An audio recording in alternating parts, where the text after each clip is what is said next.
Good evening, good evening.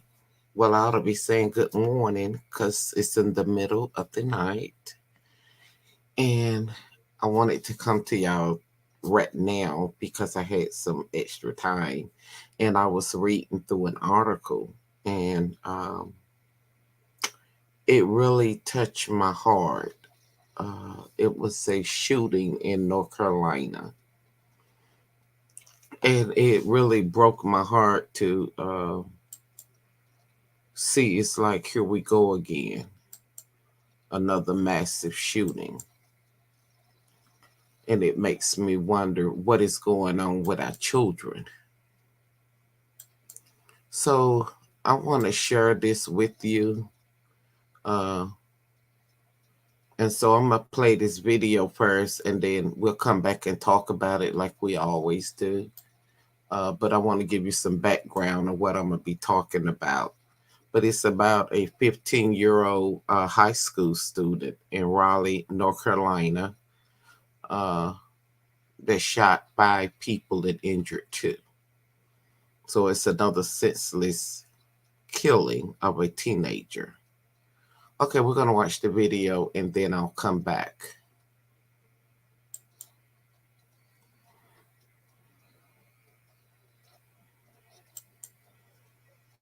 For heavy hearts in Raleigh, 5 people dead and 1 woman in critical condition this afternoon. And we're learning more about the victims in the Raleigh mass shooting.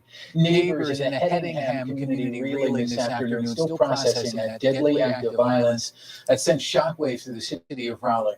Good afternoon, everyone. I'm Joel Brown. And I'm Lauren Johnson. Let's start this hour with a timeline of what we know about this mass shooting. The teenage suspect shot 7 people to survive. The 59-year-old woman identified as Marcia Gardner is in critical condition at Wake Med. The suspect identified as a 15-year-old white male is also in critical condition right now. We also now know the shooting began on a neighborhood street in that East Raleigh community and then moved onto the Greenway. We've also been working through last night to learn more about the victims killed in this horrific act of violence. There's 52-year-old Nicole Connors. Neighbors in Hedingham say she was always friendly. And 49-year-old Susan Carnett, wife, mother of 3 boys. There's 34-year-old Mary Marshall, who was outside yesterday walking her dog on the Greenway. And 29-year-old Gabriel Torres, the off-duty Raleigh police officer who was on his way to work when he confronted the gunman. The fifth victim is the youngest victim, 16-year-old James Thompson. He was a junior at Knightdale High School. The principal at Knightdale High sharing the tragic news today in a letter to parents, offering condolences to the families of all the victims, also alerting families about counseling services available now for students. Today, the school system postponed today's football game between Knightdale and nearby Rolesville High. It's now slated for Monday. Tonight's homecoming dance canceled as well. According to Raleigh police, the deadly violence erupted just after 5 o'clock yesterday evening. The first 911 call came in around 5:13 about a person shot near the 6,000 block of Osprey Drive. From there, the shooting moved to the nearby Greenway, where more victims were also shot. Police warning the Hedingham community and nearby neighborhoods to shelter in place as the hunt started for that suspect. More than 4 hours later, RPD announcing they had the 15-year-old suspect in custody, arrested at a nearby barn in the 1500 block of McConnell Oliver Drive. The 911 calls revealing the panic and fear that played out in that quiet neighborhood. Shots outside, and I looked out my window, and there's the neighbor is on the ground. I think there's 2 people. There's somebody laying by the bush, and there's somebody laying on the porch. Oh my gosh, it's two people. So my kids went by there and got somebody. Eyewitness News has extensive team coverage of this mass shooting that has happened right here at home. Elena Athens on the investigation. Plus, the latest on the lives lost, Cindy Bay, Josh Chapin, and Diane Wilson, learning more about those 5 people senselessly killed in heartbreaking violence that has us all reeling for answers right now. Let's start with Diane Wilson. She's learning more about 34-year-old Mary Marshall. Diane. Joel, you know, she was set to get married. Her fiance now mourning her loss. We are here in front of the Hedingham neighborhood, and you can see a small memorial has already started to form with flowers. Right beside the memorial, we're going to zoom over to the flags, also flying at half staff as this neighborhood just tries to deal with this tragic loss. The neighbor to Mary Marshall says she just can't believe her friend is gone. At just 34 years old, Mary Marshall gone. Her fiance, Robert Steele, posting on his Facebook page, "The love of my life, Mary Marshall, was killed last night by a cowardly individual. She was shot while walking our dog. I don't know what to say. I don't know what to do. My world has been completely destroyed." Rod was out on the porch and I was consoling him, and then that's when he told me that about Mary, yes. Sharon McDonald, Mary Marshall's neighbor, says she just listened. From what I understand, the dog had gotten away from her, and in her effort to get the dog, she must have crossed paths with the young man, and who God only knows what happened then, but apparently she was caught in the crossfire. The Neuse River Greenway right behind their homes. McDonald says Mary always looked out for her. She was really nice. Always pleasant. Whenever we got packages, then we weren't at home, she would put them in her house and leave a note on the door. McDonald says as she tries to deal with the loss of her neighbor and friend, she still can't make sense of what happened in her neighborhood. Too close to home. Too close to home. I'm just so grateful to God that it wasn't home. You know, I hate it for Rob. I really do. My heart goes out to him and to everyone else who was truly impacted, but it was too close to home. Too close to home, and to help this neighborhood deal with the tragedy, you can see that is the Hope Lutheran Church in Wake Forest. They established a feeding ministry and they set up shop here, and they're here to feed the community. Anyone that needs a meal, anyone that was impacted by yesterday's tragedy, they'd like them to come out here for a meal, fellowship. They are going to have a comfort dog here and also counselors to just try and give them someone to talk to and know that this community is here for them because they have suffered such a great loss. Joel Warren? Too close to home. I think a lot of us woke up feeling that way today. Diane Wilson live at Hedingham Forest. Diane, thank you. Also this afternoon, Eyewitness News is working to confirm the identity of the 15-year-old suspect who remains in critical condition right now at Wake Med. We do know the identity of the 16-year-old victim, James Thompson, who was a junior at Knightdale High School. Elena Athens is live there. Elena, you were there. Students left for the day. Describe the mood of what was surely early dark Friday for that school community.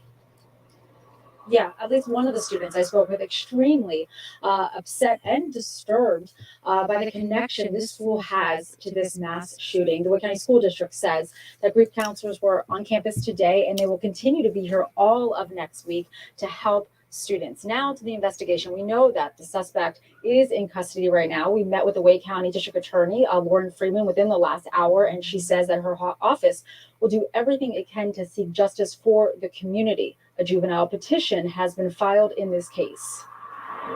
Based on the mass fatality and the violence here, we do intend to seek charges against him as an adult and to proceed to Superior Court with this case. And we still don't know why the 15-year-old went on a killing rampage, wreaked such havoc on our community. The teen finally apprehended after a long standoff with police around 9:30 last night. I spoke with one eyewitness who was terrorized. He was sheltering in place while law enforcement was infiltrating his neighborhood, searching for the suspect. Police with the long guns coming down the street, in the house, close the garage, get out of the way, because we weren't expecting the that much gunpowder, and they're just going between every house with their guns, with the long guns out. So at last check, the suspect was in the hospital with critical injuries.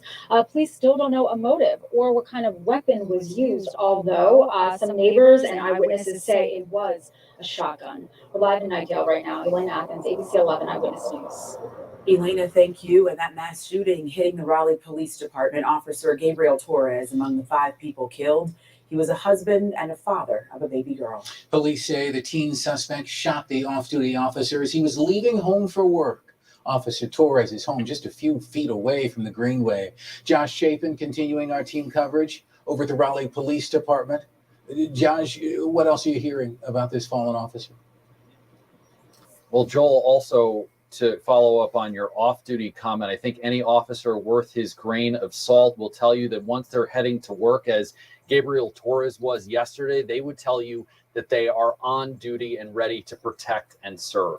The first thing you'll notice here, RPD headquarters on Six Forks Road. This is home base for RPD. The flags flying at half staff as they are around the rest of the state to mourn the loss of the 5 people killed yesterday, especially here, though, to mourn the loss of one of their own, Officer Gabriel Torres. And to share these pictures with you of Officer Torres, his wife, and his young daughter, I don't have much else to say other than it just breaks your heart.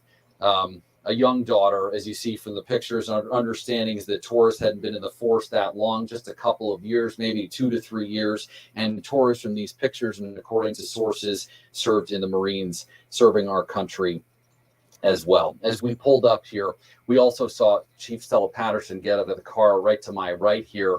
We asked her staff if she'd be making any more comments tonight. I was told no. The chief obviously has had quite a day dealing with that, coming back from Dallas from a professional standards conference last night. So likely she is pretty wiped out. There are also grief counselors in the parking lot available to the officers and their families. When we do learn a bit more about Officer Torres, of course, we will bring that to you. Joel, Lauren, back to you. All right, Josh Chapin.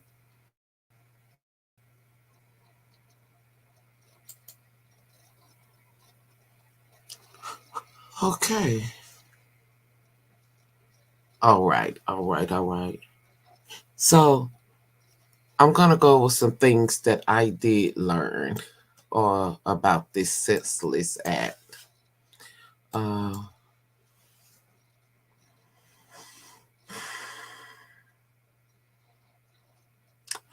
The gunman name is Austin Thomas, and he's 15. And from what I'm gathering is that he shot his brother and stabbed him. His brother was 16 and he was 15. So I'm assuming there was some type of disagreement between the two. I think that's what started it, him and his brother. And then I guess he just went on a rampage and just started wanting to shoot everybody. But my thing is, first thing first, my heart goes out to the families, to the police officer wife, because her daughter lost the father, she lost the husband. The other victims, they had families. They lost their wives. People lost their fiancés. Kids lost their mom. And so my heart breaks for each and every last one of them. And it's funny because the victim parents, you got one child done killed your other child. And they even sent condolences to the families who lost loved ones behind their child. But he also done killed your other child. So I can imagine what they're going through. I guess they probably got emotions all over the place. Are we missing the warning signs? That's my thing today. Are we missing the warning signs? Uh, you have children. Are you monitoring your children? Because we can't keep putting everything on guns. We've got to start looking at how are you raising your children? Are you having the conversations with your children? Are you missing the warning signs that your child need help? Because everything starts at home first, and then it goes to the schools, but it starts at home first. Um, the parents say there was no warning signs. I differ that. Just say you missed the warning signs. Um, a lot of times we want to think our children are normal, but you as a parent got to know the difference between, is your child normal, or do I need to get some type of help for my child? Or my child dealing with issues? And I think we're so caught up in this world with working, and everybody's on the go and everybody busy doing this, doing that, and nobody's paying their children any attention. As teenagers, their most critical, I think it's more critical when they hit that puberty age, what, 14, 15, 16, on up to, graduation. Um, I want to bring awareness. You've got to see what your children are doing. I always say, if you pay the bills, you need to be going through your children drawers, trying to see in their rooms, in their closets, up under the bed, seeing what are they doing.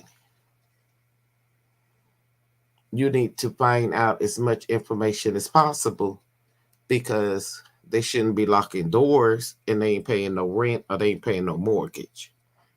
And so if you're paying your rent and you're paying your mortgage, you got every right to go in every room in your house. You're paying the bills. Can some of this stuff be caught? Because they say it's senseless. It is senseless. What are parents doing to monitor their children, especially when they hit that age group?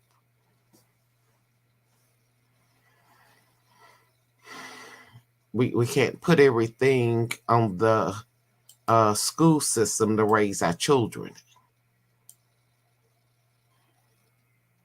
That mom and dad missed the warning signs.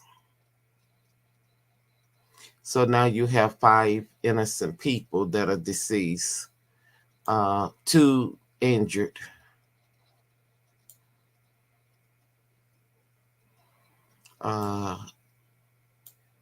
And they keep saying it's senseless. All shootings are senseless. This happened in Wake County.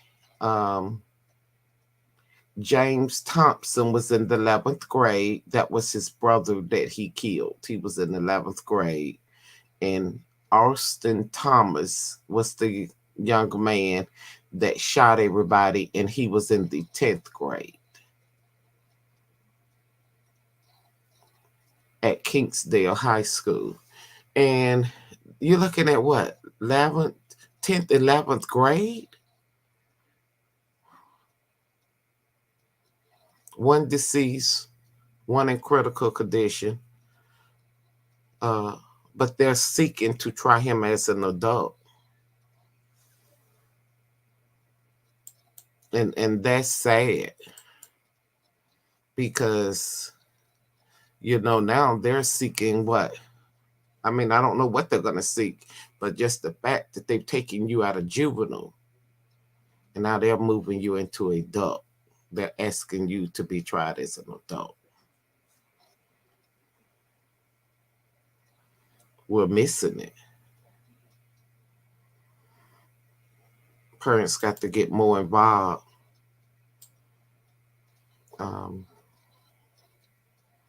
So today I want to take some time to go over some of the warning signs. I think if we know better, we'll do better. We're missing the warning signs.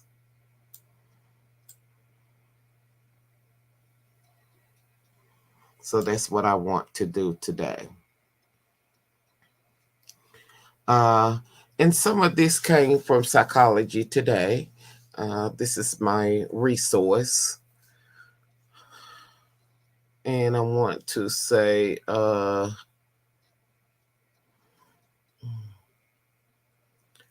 some of the signs of a shooter, so that you as parents can stay alert. You as neighbors, you as family members, cousins, aunts and uncles, stay alert. That saying, it takes a village to raise a child. Uh, be mindful of all the kids that are around you that are in your family.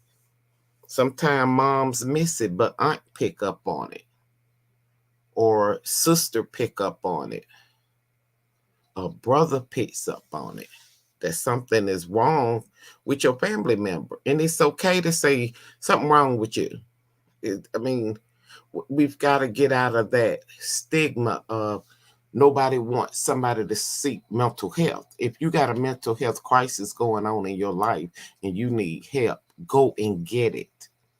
Back in the day, they used to put that stigma on it, but this is 2022. You have to get beyond that. If you need counseling, if you see your child needs counseling, it's your responsibility to go and get it for them.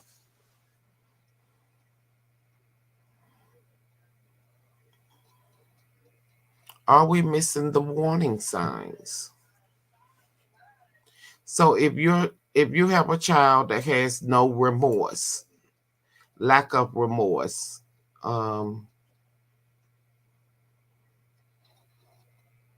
they don't have any type of regrets about what they do.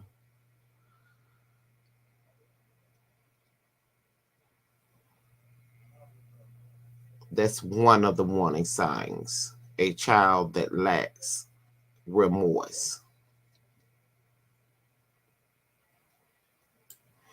Number two of the warning signs, act violently.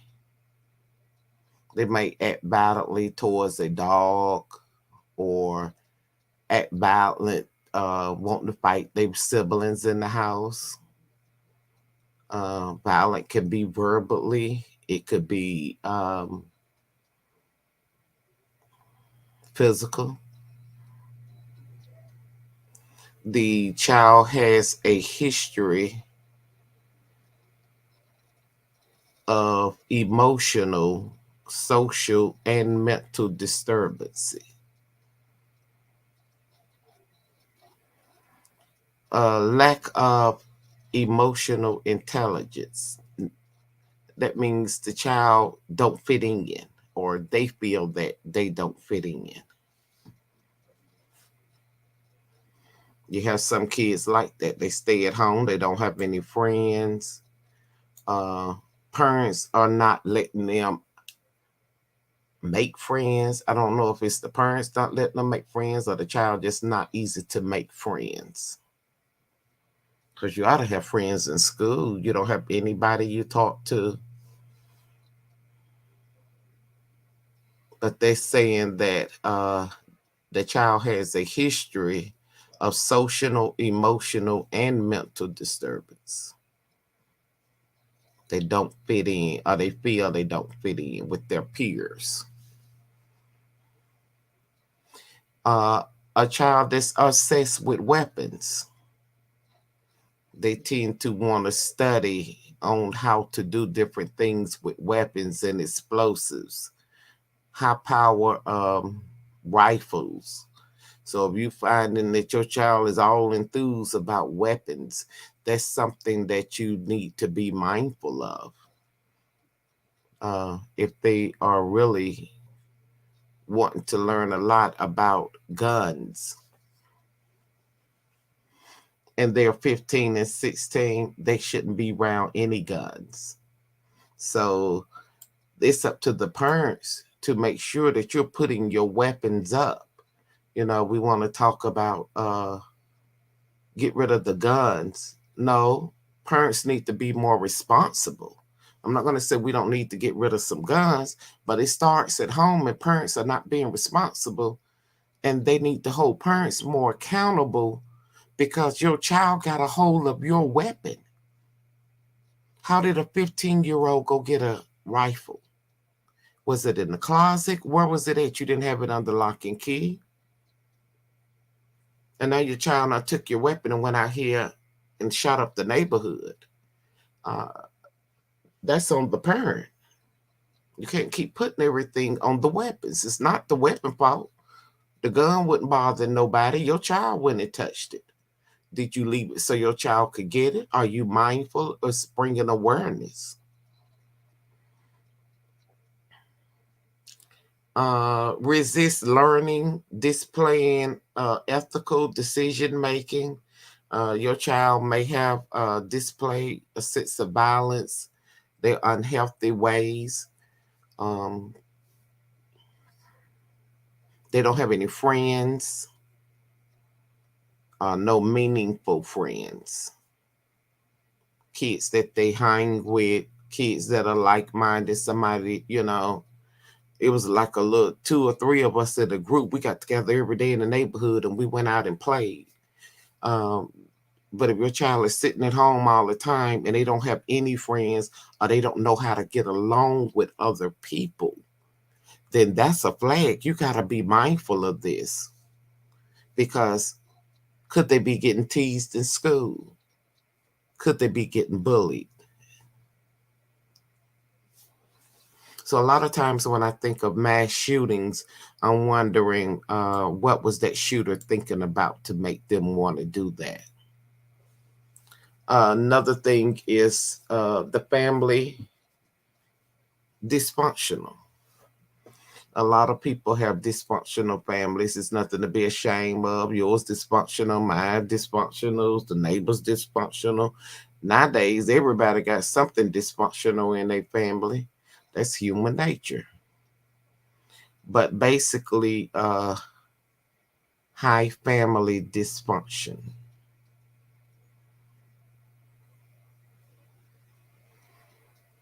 A large degree of dysfunction. So if your child is not dysfunctional when it comes to their environments, they don't support positive emotional health, social roles. So those are some of the things that you need to look out for when it comes to if your child is gonna fit in, if they're not fitting in.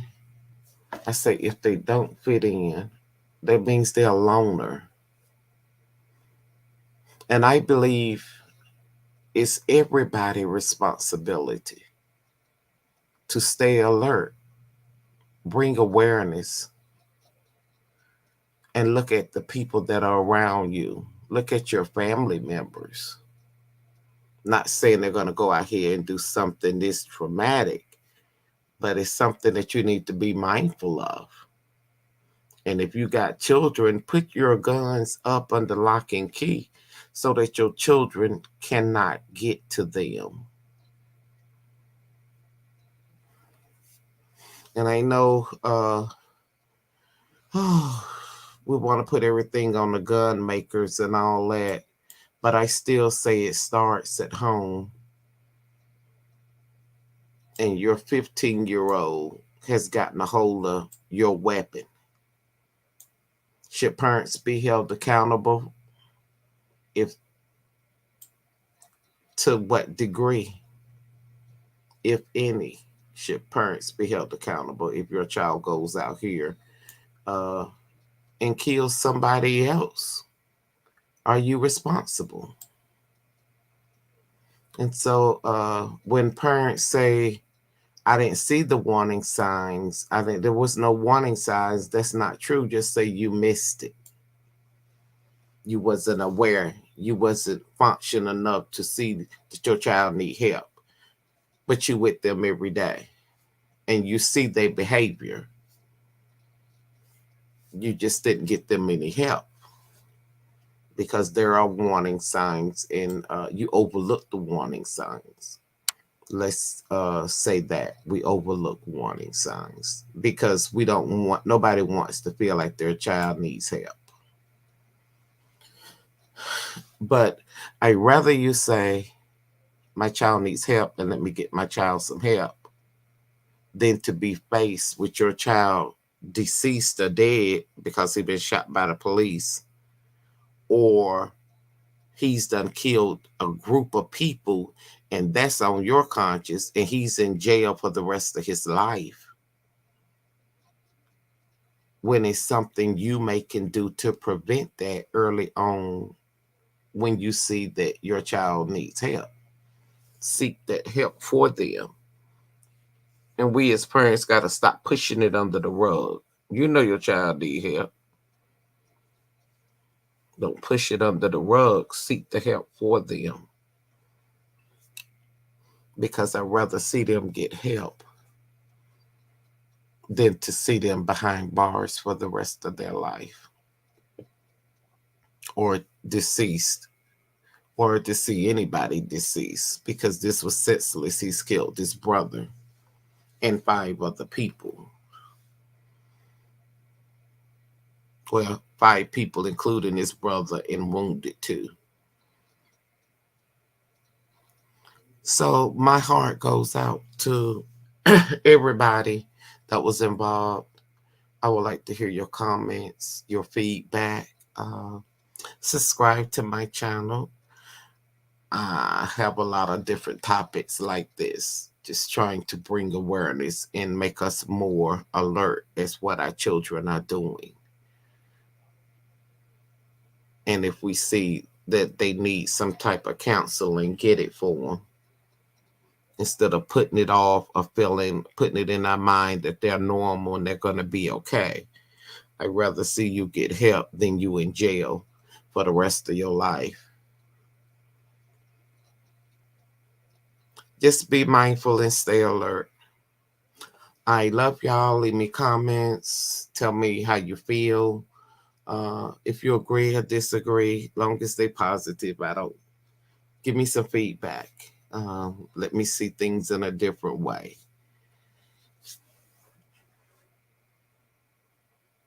So I want to say thank you for tuning in, and I'll talk with you soon.